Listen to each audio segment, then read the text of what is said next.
ডিম শুধু কিনা হয় ছেলে-মেয়ের জন্য। তরকারি রান্না করলেও ২-৩ টা করে একসাথে ভাজি করে খাবে। আর হচ্ছে নুডলস রান্না করে খাওয়া হয় বা কেউ আসলে ডিম পোস্ট করে দেওয়া হয়। এইজন্য কিন্তু মাসে প্রায় ৫০ টার মতো আমার ডিম লাগে। তো এখানে হচ্ছে ৪০ টা ডিম আছে।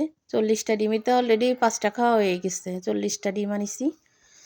৪০ টা হচ্ছে ব্রয়লারের ডিম আর ১০ টা হচ্ছে দেশি হাঁসের ডিম। এটা কিন্তু ফার্মের হাঁস না, আমাদের এখানে যে দেশি হাঁস পালে সেই দেশি হাঁসের ডিম। পাওয়াই যায় না। বলতেই ১০ টা ডিম গোছায় দিছে। বলিছে আরও ১০ টা নাকি দিবে। পাওয়া যায় না। ৳১৫ করে আমাদের এইখানে। ওইদিন আমি খুলনাতে দাম করলাম ৳১৭ করে চাইছে একটা। তাই আর আনিনি। যে এইখানে তো ৳১৫ য় পাওয়া যায়। কিন্তু উনারে বলে দিতে হয় আগে থেকে। তো আসলে ডিম রান্না করব।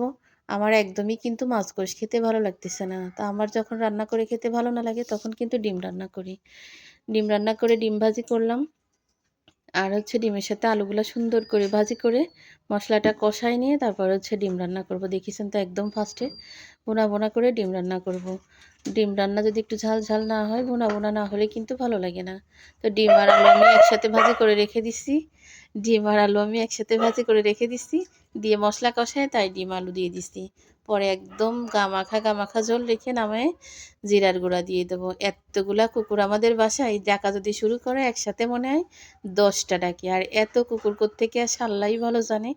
কুকুরের কোনো অভাব নেই। যদি কারোর লাগে তো আমাদের বাসার ঠিকানা দিয়ে দেবো, এসে নিয়ে যায়েন। রান্না প্রায় হয়ে গেছে। আর আরেকটু ঝোল কমাবো, কমায় তারপরে হচ্ছে নামাই ফেলবো। এত মজা হইছে ডিমের তরকারি। একটু ঝাল হইছে তো ঝাল না হলে কিন্তু ভালো লাগে না।